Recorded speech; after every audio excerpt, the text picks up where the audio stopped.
In the good old US of A, there stands a big glassy donut in Cupertino, California, which is the Apple headquarters. The building is a great example of a high-tech architectural design which creates over 3 million square feet of office space.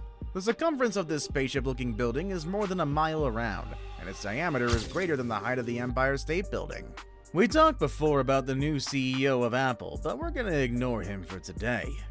No, today we're going to talk about the man who stands behind the Apple campus and a few other buildings such as the Hearst Tower in New York City, the Cespa Tower in Madrid, and the Hong Kong International Airport, and more. With that said though, let's get started.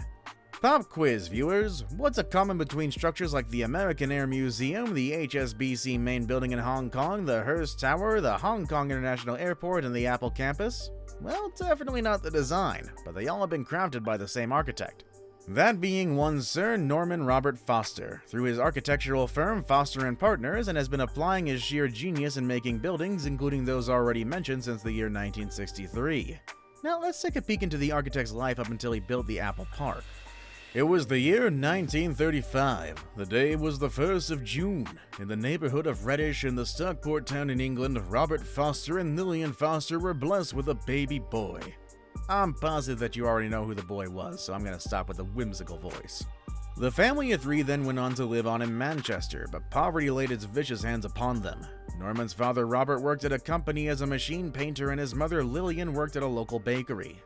The two earning members of the poverty-stricken family worked very hard and diligently to make both ends meet. The result? Norman Foster got to spend very limited time with his parents and often had neighbors and other family members look after him. This, according to Norman, was the primary cause that restricted his relationship with his mother and father. However, his father's job was actually a blessing in disguise for him, because his father's job at the heavy machinery company was the reason which caused Norman to get interested in engineering and designing, the two very important skills used in architecture.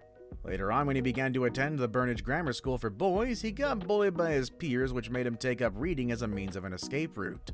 He then left school at the age of 16 and landed his first job as an office junior and clerk in the Treasurer's Department at Manchester Town Hall. About 2 years later, he got another job at a local architecture firm in Manchester known by the name of John E. Beardshaw and Partners. It was here that Norman Foster's architectural genius had first begun to reveal itself. The story goes something like this. When Norman Foster expressed his desire to become an architect, the staff advised him to present a portfolio of his architectural designs to Beardshaw. And what happened? Beardshaw at once promoted Norman to the drawing department. This is how much he impressed people with his drawings alone. Realizing his own potential for architecture, Norman joined the School of Architecture and City Planning when he turned 21 years old. During his study, he continued to achieve marvelous feats, which included winning the Royal Institute of British Architects Medal and a £105 cash prize. After graduating from the Manchester University, Norman traveled to the US to attend one of the best architecture schools of the country. This was, of course, the Yale School of Architecture, and he even got his studies there completely funded by winning the prize Henry Fellowship, which is awarded only to 4 very deserving postgraduate students every year. While studying at Yale, he also met a person named Richard Rogers, who would go on to become a business partner of Norman's future business in England, and no, it's not Foster & Partners, but it's a firm called Team 4. Team 4 was Norman's first business venture and was founded by 5 architecture graduates, Georgie and Wendy Cheeseman being 2 of them apart from Norman, and his Yale colleague Richard Rogers and his wife Susan Rogers. Norman and Wendy developed feelings for each other and exchanged vows in the year 1964. 4 years after Team 4 was established, it came to an end in 1967. While the 4 geniuses were no more business partners, Wendy and Norman still remained unseparated and went on to found Foster Associates, which would be renamed as Foster & Partners, becoming the largest architecture firm in the United Kingdom. During a period of 15 years from 1968 to 1983, Norman worked with the legendary architect R. Buckminster Fuller and materialized several designs. The cool thing about these designs is that they were built with mostly an environmentally sensitive approach. Now let's discuss some of Norman's most famous and critically acclaimed works. Norman Foster is best known for his high-tech, neo-futuristic, and energy-efficient building designs, but his style was a bit different in the initial years of his practice. This is when he was mostly involved in the construction of buildings meant for industrial use. In the year 1960, Foster & Partners achieved its first breakthrough project, which established the firm very firmly in the architectural scene. The project was the world's first inflatable office building for Computer Technology Limited near Hemel Hempstead, which housed 70 employees for a year. Once the firm had a particular client who wanted to have an employee-friendly office workspace which would foster a sense of community among the employees of his family-run insurance business. Norman then blessed the 1,200 employees of his client's company by building an office which had features like an open-plan office floor. This was long before open-plan became the norm though. A roof garden, a 25-meter swimming pool, and a gymnasium in the building. The office building in question is none other than the iconic Willis, Faber and Dumas headquarters in Ipswich, England. The inspiration for this building was the Daily Express building in Manchester, which Norman Foster had admired very much as a young boy. His impressive record as an architect no doubt brought to him a lot of major public project contracts, apart from the private ones, with the beautiful art and gallery museum on the grounds of the University of East Anglia, Norwich, known as the Sainsbury Centre for Visual Arts, being among the first ones. His other prominent works include the HSBC main building in Hong Kong, the Millau Viaduct in southern France, which is also the tallest bridge in the world.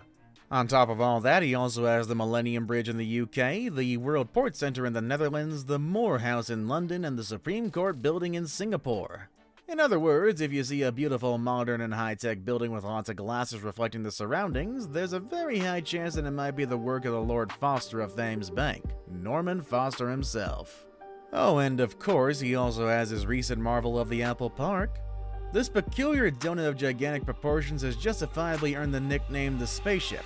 It has a floor area of a whopping 0.26 square kilometers, and Norman Foster did a remarkably great job at designing the Apple Park, considering the then CEO of Apple, Steve Jobs, even remarked, "It's got a gorgeous courtyard in the middle and a lot more. It's a circle, so it's curved all the way around. This is not the cheapest way to build something. Every pane of glass in the main building will be curved. We have a shot at building the best office building in the world. I really do think that architecture students will come here to see it." The Apple Park, which costs a staggering $5 billion to be completed, is embedded with facilities like cafes, an auditorium, a wellness center, research and development facility, care clinics, a huge parking area, and transportation facilities, and yes, the Apple Park is also blessed with one of the signature styles of Norman Foster's architecture: fancy, shiny, and sleek glasses. Baron Foster of Thames Bank is the type of person who could fill up an entire room with awards and honors alone. On the occasion of the celebration of Queen of Britain's birthday in the year 1990, Foster was made a Knight Bachelor, a very respectable position. Norman was also elected as an Associate of the Royal Academy, as well as a Royal Academician in the 1980s. In the year of 1995, he was elected as an Honorary Fellow of the Royal Academy of Engineering, or the Horn Frang. And in the year 2017, he was given the Freedom of the City of London, an honor given by the UK to its most valued citizens. Now, speaking of awards, he was awarded the Lynn S. Beadle Lifetime Achievement Award to honor his contributions to the advancement of tall buildings. Some other awards that have been bestowed upon him include the likes of Aga Khan Award for Architecture, Prince of Asturias Award, and the Golden Plate Award. Norman has been a member of the Board of Trustees of the Architecture Foundation, which is Britain's oldest independent and architecture center. And presently he is a member of the Board of Trustees of Article 25, which is a charitable organization devoted to architecture. He is also the president of the Norman Foster Foundation, which was founded in the year 2017 to promote interdisciplinary thinking and research to help new generations of architects, designers, and urbanists to anticipate the future.